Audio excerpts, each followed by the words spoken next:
And then your last one. My last one is AB 742. The puppy dogs. Yes. Mm-hmm.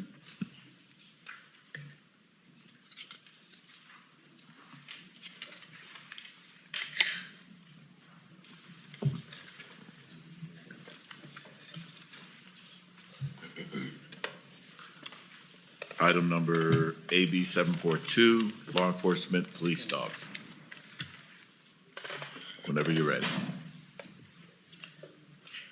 Per the California Department of Justice, Mr. Chair, in 2021, nearly 12% of all use of force incidents that resulted in severe injury or death were caused by police canines.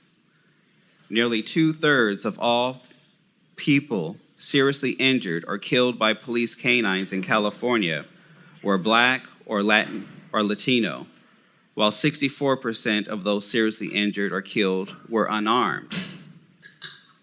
Black Californians were more than twice as likely to fall victim to police canines as any other group, and 2.6 times more likely than their white counterparts.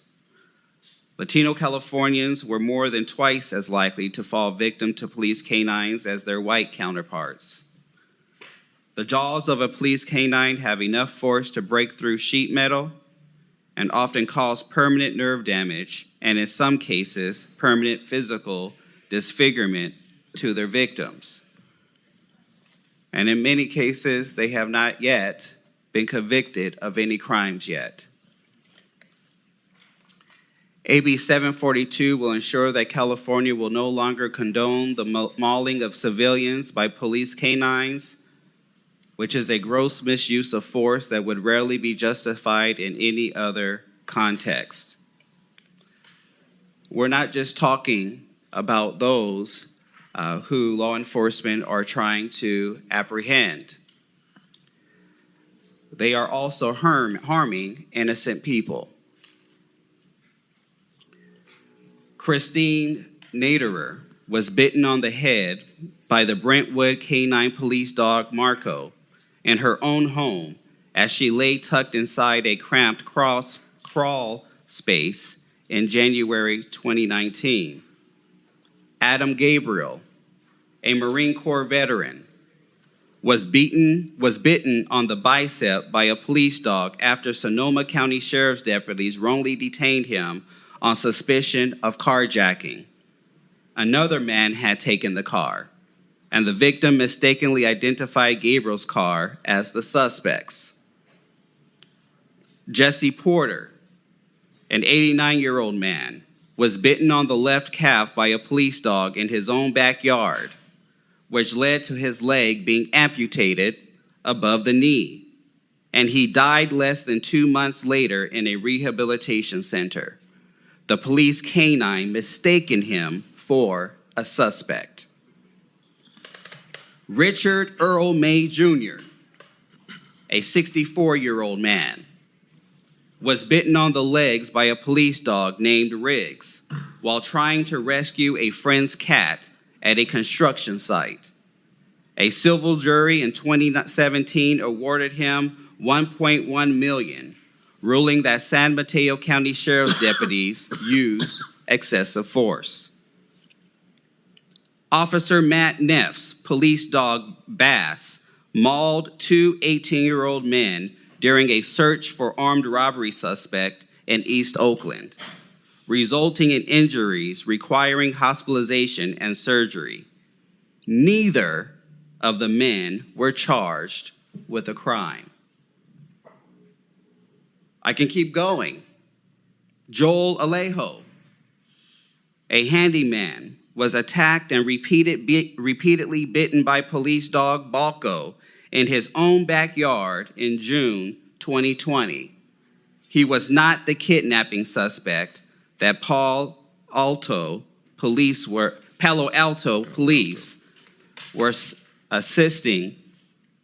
looking for. They were assisting Mountain View officers in searching for him. And the city of Palo Alto paid $135,000 to settle the lawsuit filed by him. It's important to respond to the narratives that opposition has floated around this bill, which is that a reduction in the use of police canines for arrest and apprehension will lead to an increase in deadly force use by law enforcement or pose an increased safety risk for officers. To this, I will say that I care deeply for the safety of our fellow Californians who become sworn officers and protect our communities. However, the research on this issue is clear.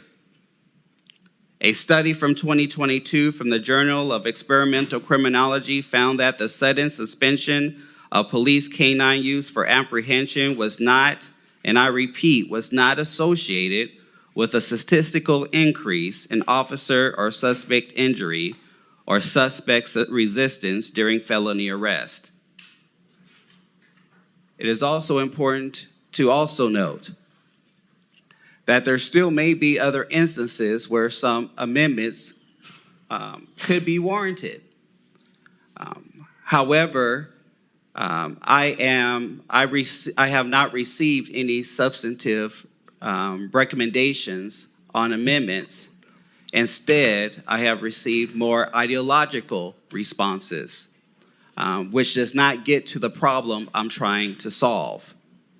How do we protect people from getting lifelong injuries and even death? And to number one, for those who were innocent in the first place, and even if they were found guilty, the penalty that the crime actually warranted does not equal to the life sentence of having a lifelong injury in the first place. There's clearly a problem. The police departments who send this data to the Department of Justice, this is not my data. This is not a research study. This is the data that our own law enforcement agencies send to the Department of Justice themselves. And so their own data says that there's a problem. And simply maintaining the status quo is just not acceptable. With that being said, joining me today in support is Sergeant Sean Allen with the Santa Clara County Sheriff's Department of Corrections and Adriana Wong with the ACLU, a co-sponsor for AB 742. Good morning. Good morning.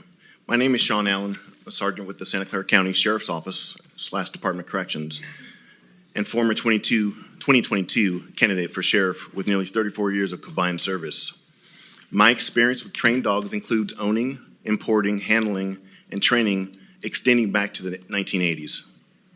Today, I will give you information based on my own experience, the 2021 California Department of Justice Use of Force Report, and the Marshall Project Report. On duty, I have seen the result of nearly 200 police canine bites. In some cases, bites resembling shark bites, resulting in maiming, disfigurement, scarring, torn ligaments, and fractures of mostly black and brown people. Dog training is based on drive, praise, and reward. Yet, a police dog does not discern information at the same level that a human does. Once the dog has been sent out to apprehend, a police canine does not know if a person is deaf, mute, blind, special needs, autistic, suffering from dementia, PTSD, or in crisis related to mental health. It doesn't know the difference between a child, in many cases, and an adult, an uninvolved resident, a suspect, and in some cases, even another police officer. Some of these instances are supported by the data I recently spoke of. There have been instances where police canines have attacked other police officers, resulting with the officers shooting and killing the animal, clearly indicating the unpredictable behavior of a canine and the level of threat associated with a canine attack. We need legislation to prevent innocent people and people presumed innocent from being bitten in their genitals, breast, head, neck, and face due to the lack of regulated, control of weaponized police canines. Thank you. Thank you. Yes, ma'am. Good morning. Adriana Wong with the ACLU of California, proud co-sponsor of AB 742. I'll be speaking about the public records and data that demonstrate the need for this legislation.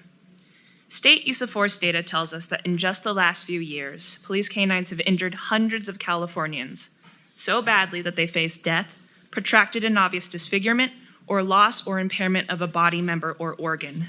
And it tells us that people of color disproportionately suffer these injuries in the jaws of police dogs. Canines can kill people. The data tells us that in 2021, an unarmed man in Placer County died after a police dog lacerated his lower abdomen. In Hayward, as Assemblymember Jackson mentioned, a police canine killed an 89-year-old man in his own backyard. The city there said the canine just did what it was trained to do, which is what the city of Brentwood said when a canine there scalped an unarmed woman. In the Oakland example that Assemblymember Jackson mentioned, the teenager that was mauled had his leg chewed to the bone. He was hospitalized for 3 weeks. He needed surgery and a skin graft. In Kern County, another woman was attacked while she was sleeping in her own home by a canine that was searching for a suspect. The medical report said that her ear was questionably salvageable and she might lose her hearing. The data tells us that most of the time people are injured this badly by canines, they are unarmed, and a significant percentage of them are in mental health crisis. That tells us that police canines are not de-escalating, because these are exactly the situations that should be de-escalated rather than being responded to with violence. Data and public records, including body cam footage, show that police frequently use canines to attack people who are not fleeing or hidden but in plain sight, including people lying down, handcuffed, or with their hands above their heads. From public records, we know the claim that there is already accountability is false. Agencies fail to discipline officers who deploy dogs to attack unarmed people stopped for minor offenses. They deem the vast majority of dog bites within policy, even when dogs attack the wrong people entirely, or the person bit was trying to surrender. Public records, including body cam, also showed that dogs extensively trained and regulated refuse to recall or release their bite when commanded, and will attack random bystanders or ordinary citizens asleep in their own homes or living their lives in their own neighborhoods. Restricting deployment of canines to when a crime is serious does nothing to prevent this.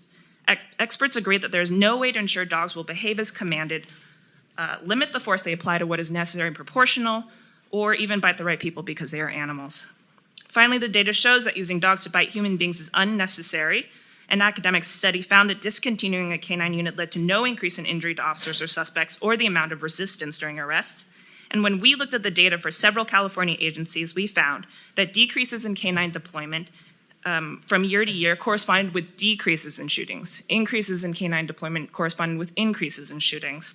Agencies that use canines to injure people the most also have the highest numbers of shootings, while departments that do not have canine units at all have fewer or no recent shootings. This confirms what we know, which is that officers have many tools for arresting people that do not involve deploying indiscriminate violence into a community or inflicting grievous lifelong injury. For all of these reasons, we respectfully ask for your aye vote. Thank you. Any other witnesses in support? Liz Beacom, the ACLU California Action, proud co-sponsors also for Smart Justice California. Thank you. Danica Rodarmo on behalf of Initiate Justice and Lawyers Committee for Civil Rights of the San Francisco Bay Area. Leslie Caldwell Houston for the California Public Defenders Association in support. Melissa Cosio with Californians for Safety and Justice in support. John Vasquez on behalf of Communities United for Restorative Justice in support. Eric Harris, Disability Rights California in support. Nicholas Sackett, Social Compassion in Legislation and Animal Rights Organization in support. Tanisha Herring from the California Hawaii NAACP in strong support. Todd from the Ella Baker Center for Human Rights, strong support. Melanie Kim, San Francisco Public Defender's Office in support. Geronimo Aguilar from Legal Services for Prisoners with Children. All of us are none. Definitely in support. Thank you. Annalisa Ruiz with Young Women's Freedom Center in support.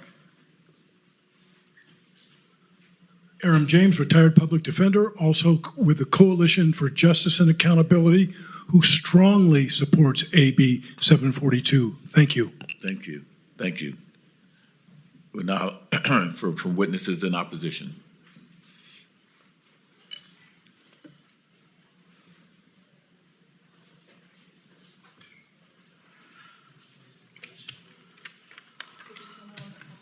King County Board of Supervisors and Shasta County Board of Supervisors in opposition.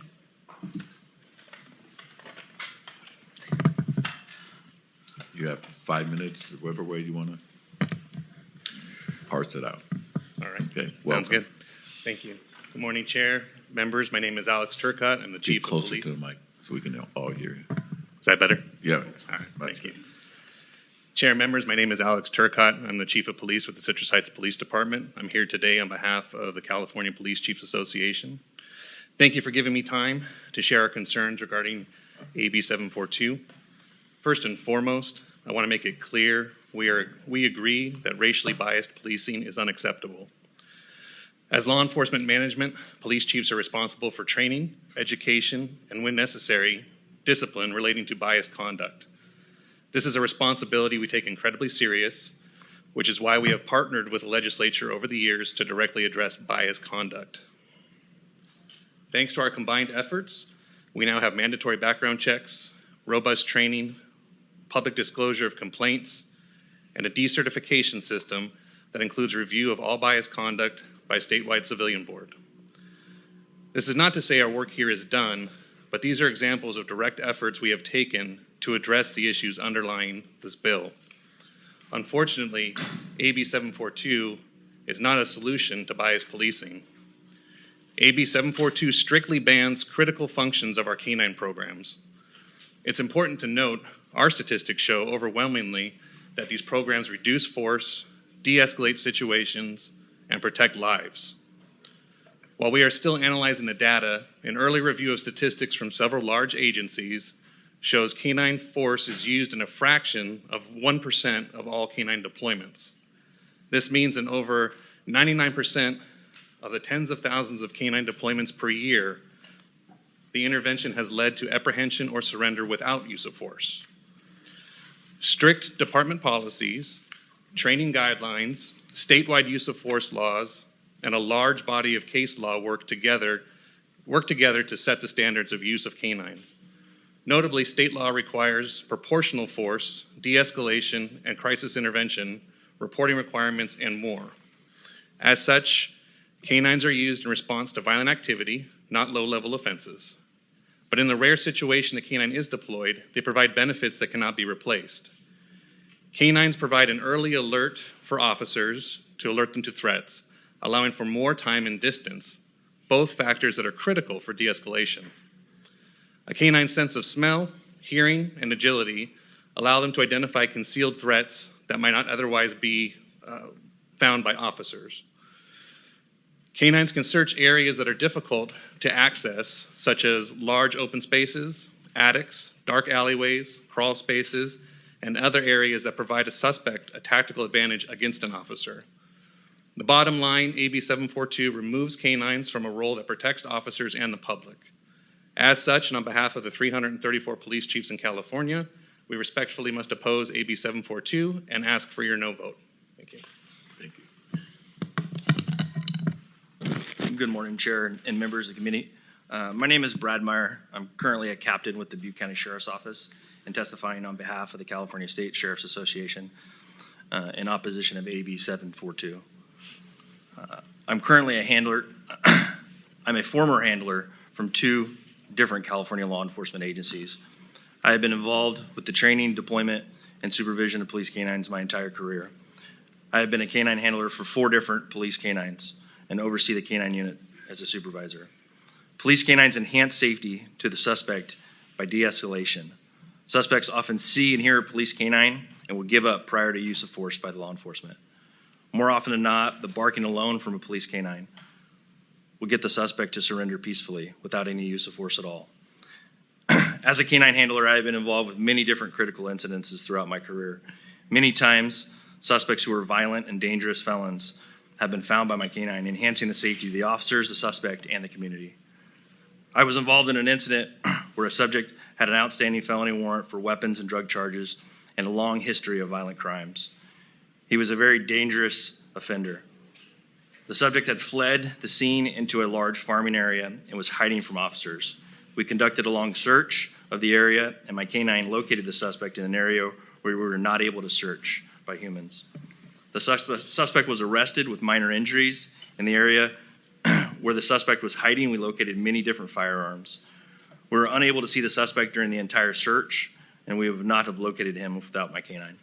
I appreciate your time and thank you. Thank you. Are there any other witnesses in opposition? Name and organization, please. Sarah Aquino on behalf of the City of Folsom in strong opposition.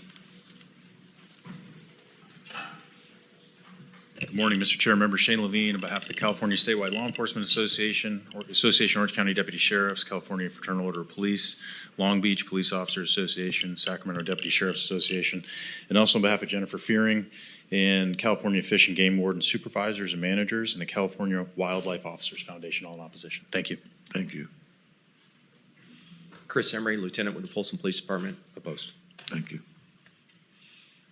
Chair and members, Jonathan Feldman, this time on behalf of the City of Riverside, who submitted a letter late but wanted to convey their concerns to the bill. Thank you.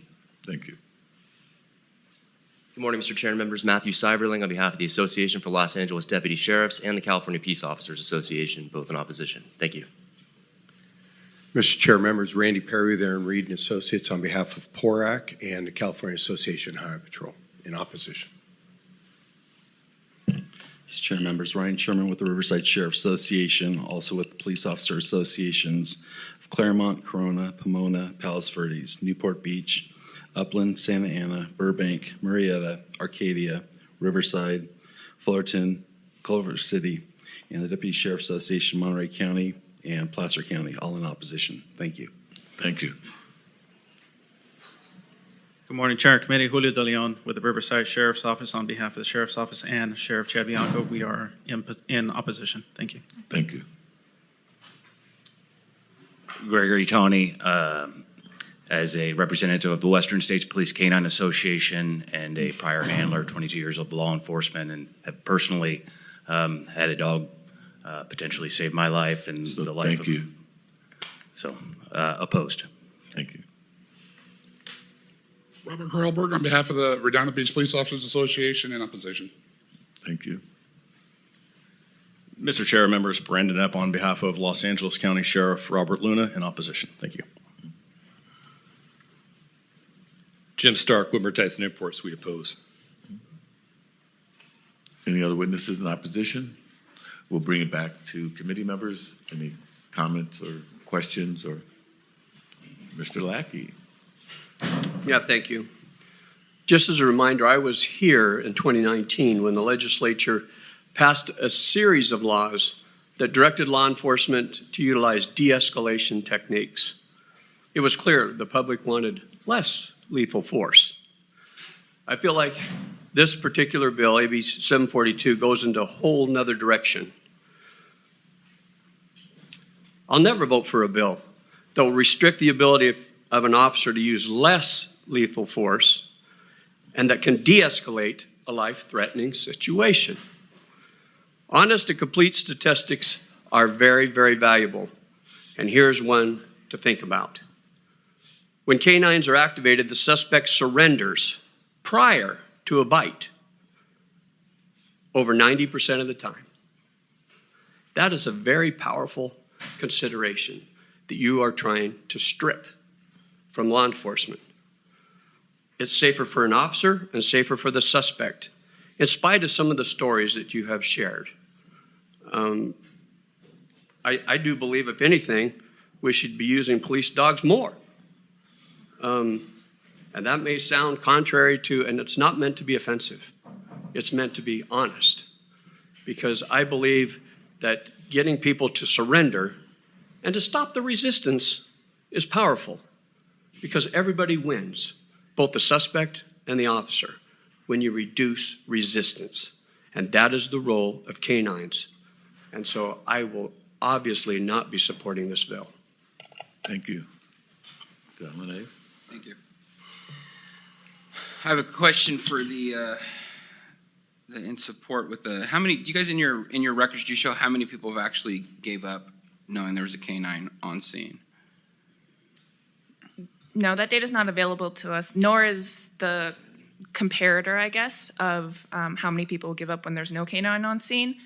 The closest thing we have is the one academic study that looked at a department that discontinued its canine unit, and there they showed that there was no reduction, or there's no change in the amount of resistance to officers during an arrest as a result of discontinuing the canine unit there. Okay, and you also said that this academics who's taken this survey and giving you these numbers also stated that there was no, there was a high number of suspects who were unarmed.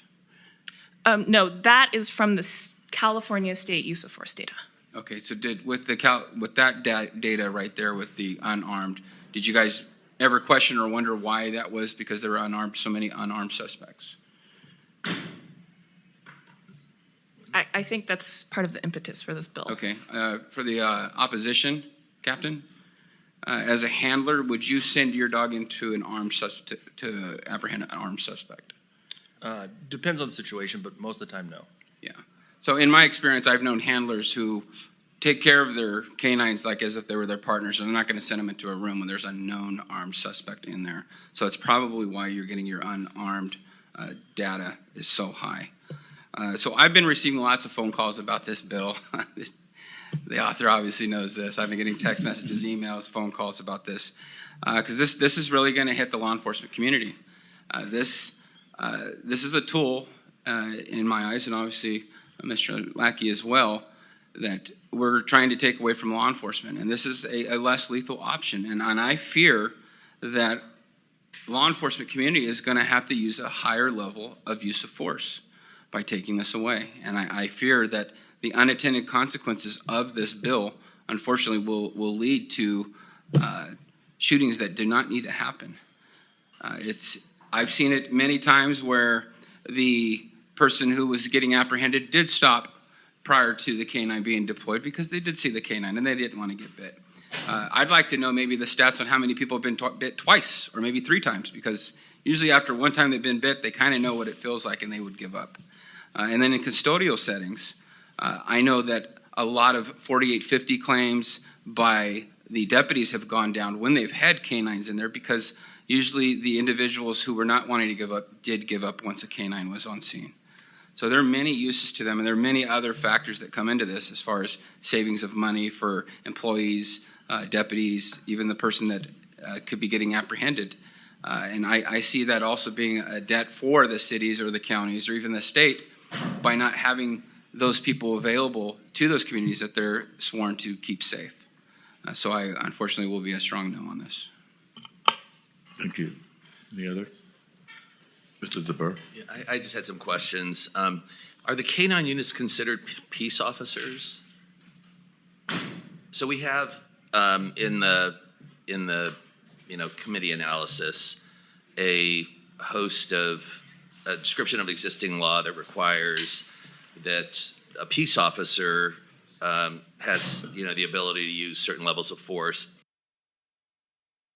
based on totality of the circumstances of what they may believe may be threats to people. And so for me, I mean, one of the things that is, I think, a difficult thing, especially given that this bill is restricted to crowd control and apprehension, I think, isn't it? Is how the canine unit is making these very specific determinations about risk levels from the individual who's being apprehended or the crowd that's being controlled. So, I mean, is the canine unit I've seen in some of the letters being referred to as peace officers? So are you expecting that the dog is making these determinations of who's a high risk? And I mean, it just sort of seems like this is a very crude way of making these kinds of determinations that I think are required under the law, where you have to make a determination at an early time, then you set the canine out, and then there's no ability to really adjust the determination of the risk level. It's just sort of the canine is just sort of unleashed. And to me, that sort of just feels really inhumane to individuals to treat any human being that way. So I'm just wondering how you comply with the existing law related to use of force when you're using a canine. Canines can't evaluate use of force, only humans can. So that dog's not going to evaluate that use of force prior to going out there. That human's going to make that call and evaluate the totality of that circumstance prior to that deployment. So do you consider a canine, I mean, it sounds like from the statistics, canines can inflict deadly force or pretty significant force. So how would you make a determination of that in the context of crowd control, for example? Just to speak to your first question, the canine, while we all love animals and there is some other protections for attacking a police dog, the canine itself is a tool. It's a less than lethal tool. The person held accountable to weighing the factors and deploying or launching the dog would be the handler. The human police officer is in charge of that scene and would be held accountable for utilizing that force. If I could just respond quickly to your question as well, I think it's a great question. The canine handler is absolutely making the decision to deploy the animal. However, at the moment of force, it's the canine that's making the decision. And as Sergeant Allen spoke to, the canine's ability to exercise judgment there is not the same as an officer's. And that's why Professor Christy Lopez, who is a veteran Department of Justice attorney who looked at canine practices across the country, managed a number of consent decrees that address this issue, has concluded that the use of canines will result inherently in excessive use of force because a canine cannot know to modulate the force that it exerts in a moment, to account for whether it's necessary, to account for whether it's proportionate in that moment, and in some instances, even if it's against the right person. I just had one other question. Thank you. I really appreciate all of the responses. I think in your comments, you spent a lot of time focusing on some of the things that would be prevented by this bill, which don't seem to me that the bill prevents. The bill looks to me like it's pretty focused on activities related to apprehension and arrest. And so some of the things about losing the ability of canine units to, for example, search for weapons or that kind of thing. I'm just wondering why it is that this bill prevents those other things that you listed as being threatened by the bill, because it doesn't seem to me that the bill does that. Did you want to touch on? Thank you for the question. I understand the logic there. I would like to say that whenever police officers are in situations where the level of violence is significant, which would allow for the canine to be in that environment, the environment itself is inherently dangerous. So to prevent or to be absolutely sure that the canine would not bite in that kind of apprehension situation, it basically takes any type of defense away from the dog itself too, and takes that the efficacy of that tool reduces it significantly and would largely just not make sense than to utilize the canine in that situation. I don't know if you want to add to that at all. Yeah, it's not going to limit. The bill's not going to limit the searching for weapons. You know, the canines are going to use to search for people that are armed or dangerous to the officer. That's kind of what we were talking about, I think. Yeah, I guess, but in terms of the restricting, the bill seems like it's focused on restricting use against humans, to apprehend humans, to arrest humans.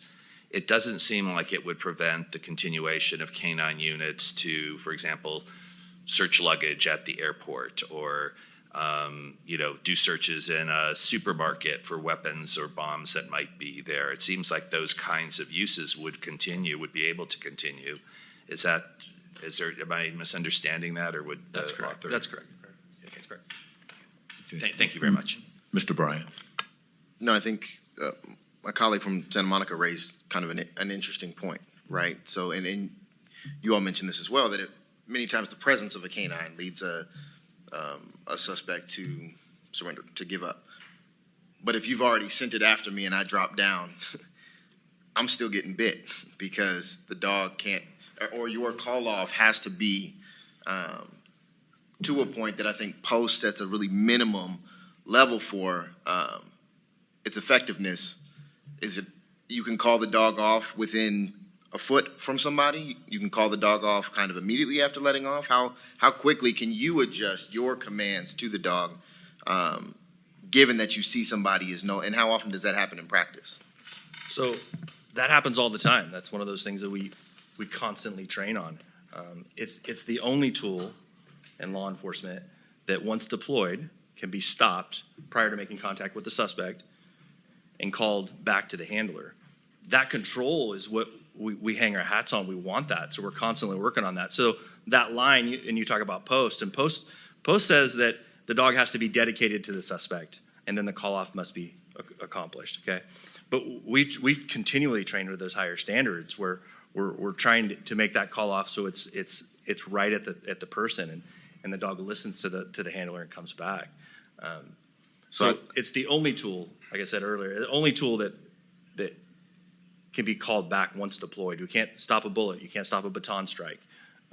I would love to see data collected on how often the callback happens, right? Because I think what the author is getting at, right, is the legacy of this usage that reminds me of the DOJ Ferguson report, which I was interesting that it was in the analysis, because I remember being an undergrad in college reading the fact that 90% of the dogs in Ferguson prior to the uprising were unleashed on black people, and that every bite was a black person.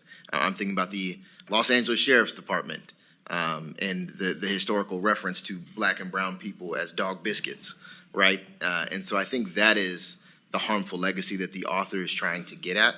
I think the crowd control situation is something that, while our sheriff in LA County had a broader opposition to the bill, has no opposition to that, nor do I think should anybody, knowing the legacy of law enforcement dogs and the civil rights movement.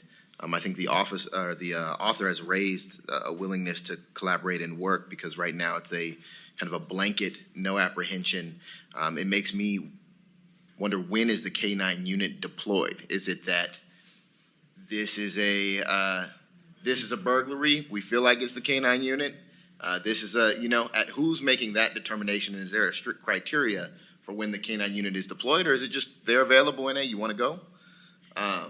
Especially when you use such a blanket thing like a violent scenario. When is the canine unit deployed?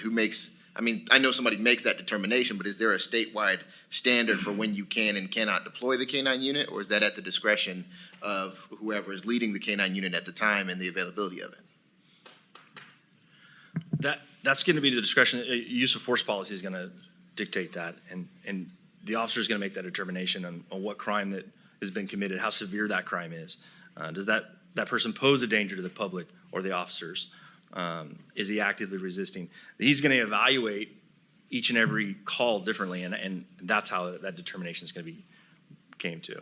And I think it's that some of that variation that I think the author, and I don't want to speak for the author, but this bill appears to be attempting to address as well, right? Especially when we have the characterization of the canine unit as a less lethal versus could do permanent harm, is inherently excessive force, right? We've got these two dichotomies here, but as a less lethal, that can be deployed for anything, right? In fact, we prefer to deploy less lethal, not in all instances, but relative to a situation where you would have lethal force if you're not viewing the canine as lethal force. Whereas if it did fall under lethal force or excessive force guidelines, it might fall under a different deployment schedule, but it seems like there's just wide variation right now. And so I think there's a lot of work to do here. I think some folks need to sit down and talk and think about it. And I know the vice chair has a deep history in this as well, but I think I know the author's intentions are noble, and I know there's a giant gap here. And through that gap, many people are suffering life-altering damage at the hands of what we're calling a less lethal. And so I'd like to see this move forward and the work to continue, and I want to thank the author for bringing it today. Response is next. Oh, you didn't? Oh, Ms. Ortega, I'm sorry. Ms. Ortega is next. I just had a quick question. You mentioned Hayward a couple of times. That's the city that I represent, and was reading the article that talked about the incident there. And in that incident, the dog that caused the death of the 89-year-old who was innocent, that dog had bitten 29 other people, and 3 of them were innocent. So I guess the question is, what happens in these situations where you clearly have a canine who has a history of, or I don't know what happens in the situation where it's clearly that this canine has bitten 3 other innocent people and then led to the murder of another. And so I'm wondering what's happening in between that time and what you're doing to prevent that from happening? So I'm not familiar exactly with the Hayward scenario, but I can talk to general practice. So there's generally a use of force review that happens over any significant use of force, and canines definitely would be there. The reasons surrounding the deployment, including what the want was thought to be when they got there, other factors and tools that were available to the handler at the time, all those things are taken into consideration. I'm not sure with the statistic of the innocent person, I don't know if that is ultimately found innocent of a crime or the wrong person in general, but as long as the handler and the canine have been properly trained, they're following training procedures, they reasonably did what appeared necessary in the eyes of statute, policy, and another canine handler, then that would be deemed proper use of force. If that was deemed improper because there was lack of training, lack of following through policy, the handler let the canine go when they shouldn't have, then that would trigger accountability measures such as either suspending the dog, retraining the handlers, or discipline depending on the severity of the issue and the severity of the violation. Thank you. Thank you, Mr. Chair. So I just want to help for all those out there as well. I know a lot of questions from one of my colleagues was about using options for weapons, bombs, those kind of detections.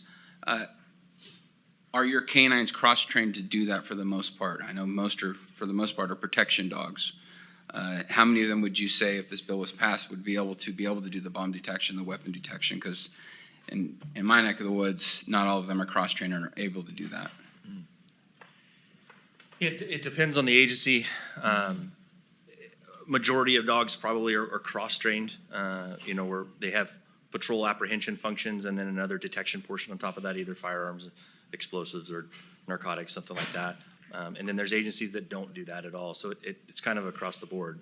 Some just have apprehension dogs, and some just have detection dogs. So it's kind of across. Okay.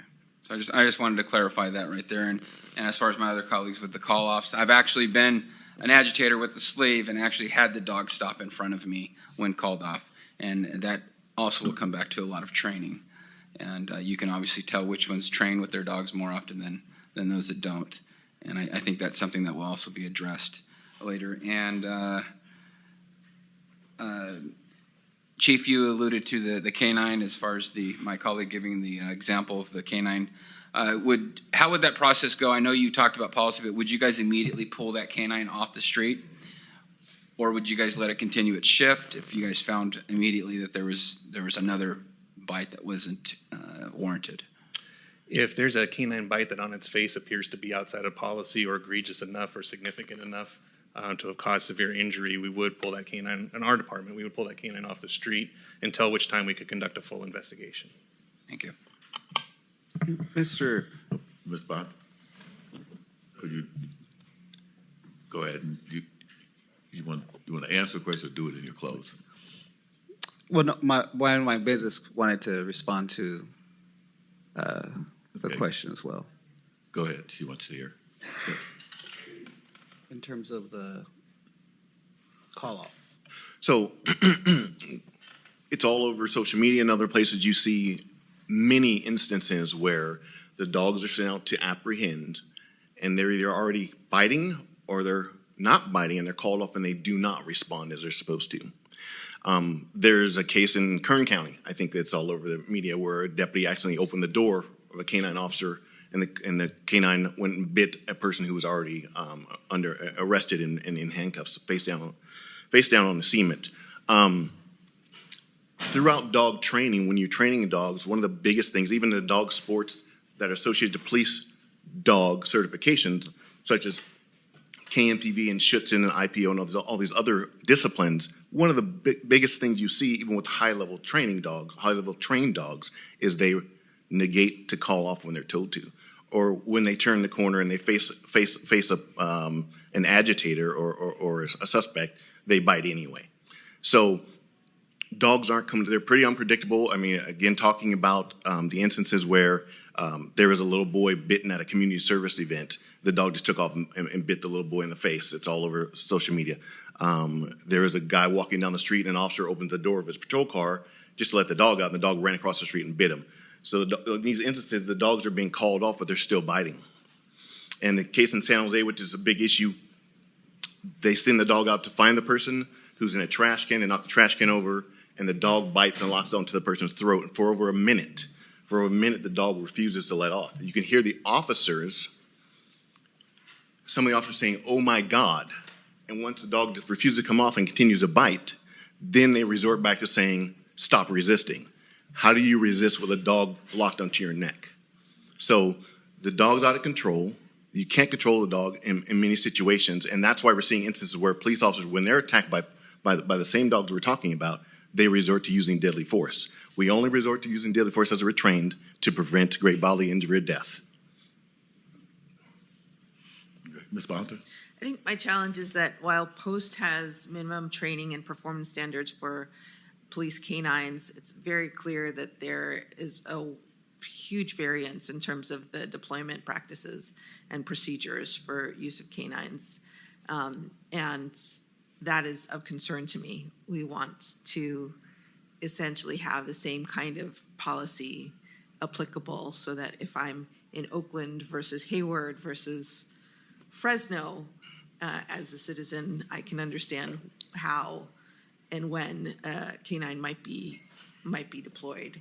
And then I just wanted to comment on the opposition's initial comments around bias and the use of bias, or the sense that bias has or has not been fully addressed here. Very clearly from the data that we have here, there's a disproportionate use of an experience of people of color being the victim of the use of canines. And that's irrefutable and something that should be significantly recognized. So I'm a little suspicious of the comment that you made related to that. I will be voting for this bill. Thank you. Any other comments? So I just want to thank you for being here, and I want to thank the author for bringing the bill. I think it's a righteous bill and it's important, but I am hoping that the author will work with the opposition to maybe focus on tightening it up a bit. I'm nervous about, and I know this isn't the author's intent at all, I'm nervous about the continuation of use of canine units for for searching for bombs and weapons and those kinds of things. And so if there's could be some kind of focus on leashed versus unleashed uses of the canines, that I would appreciate that. So, but I will be supporting the bill today. Thank you. You may close. Thank you, members. Very robust conversation, and this is what this bill is intended to do. Whenever we see data that is disproportionate in use, whenever you see stories of innocent people being injured with lifelong injuries, whenever you see that obviously there is not a statewide standard in terms of how we use canines, that means there's a problem that needs to be solved. And throughout this time, I've gotten more death threats. I've gotten more threats of violence based upon law enforcement posts about this bill than I have received any legitimate, substantive options for amendments.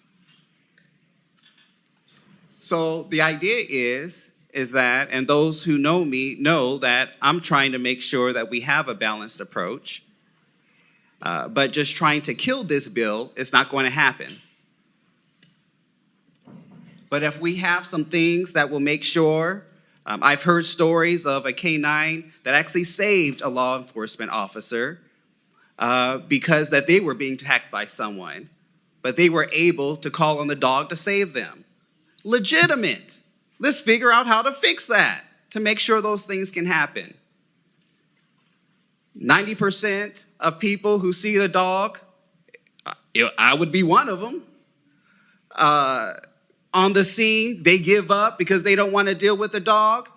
Let's find how to fix that so they can be on the scene, but we need to protect people from being bitten in these ways. So if we want to get to the crux of making sure that we have both safety and justice, I am all for that. And I will have as many substantive meetings as possible to make sure that we get this right. Right? But we're going to leave ideology off the table because we're not going to get anywhere with that. Let's get to making sure that both people and law enforcement, innocent and guilty, are both treated with dignity, humanity, respect, and that we can both have safety and justice at the same time. I respectfully ask for an aye vote. Thank you. And you and I have had several conversations about this, and I've also had several conversations with Chief Luna on this and their practices. I know you are open to some kind of statewide, I mean, there's an opportunity, as Ms. Bonta said, for maybe a statewide policy on the use of canines in law enforcement. And I think you're open to that because at the end of the day, as was said earlier, what happens in Hayward may be different than what happens in LA City, what happens in Tulare County, and there doesn't seem to be a statewide practice, policy, procedure for how to deal with that. And so obviously I'll be voting yes to that, but I just also want to leave with the opposition that if you're listening, the author is willing to work through this, leaving you with the use of this tool that probably 90%, probably 99% of what you want to use this tool, you can do it. And there's search and rescue where there's no problem with that. It's what happens when you let this tool loose. It's just like having a gun. A gun by itself sitting on the table doesn't do anything. It's the people that takes the gun, and then something may happen that could lead to tragic events that happen in other places. So we really need to address that to make sure that no tragedies happen because of the use of canines. And the last thing I would just tell individuals that when it comes to canines and minorities and people of color,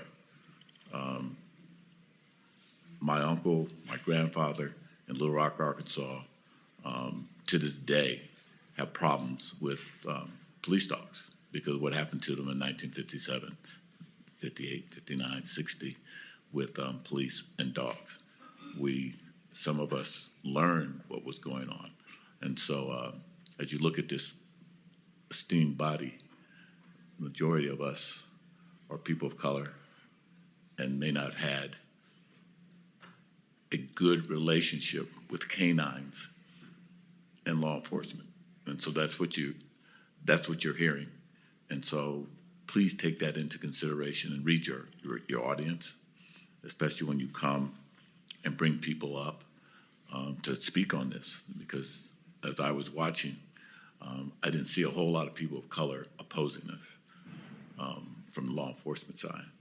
I saw a lot of diverse people from all over California that supported the bill. And that should tell you where the people of California, when they look at this, what they want to do. But ultimately, you have an author there that's willing to come up with a statewide policy that you can live with and that we can live with. And I would encourage you, if it gets out of this committee, to take full advantage of that and to figure out how we can make this happen, because we do need a statewide policy, in my opinion. And that's the beauty of this committee, where we talk things out and hopefully we come up with something that works for everybody. So hopefully we can get to that. With that, do we have a motion? Is there a second? Second. Call the roll. On AB 742 by Assemblymember Jackson, the motion is due pass to the Appropriations Committee. Jones Sawyer. Aye. Jones Sawyer, aye. Alanis. No. Alanis, no. Bonta. Aye. Bonta, aye. Bryan. Aye. Bryan, aye. Lackey. Lackey, no. Ortega. Ortega, aye. Santiago. Santiago, aye. Zabur. Zabur, aye. That measure passes.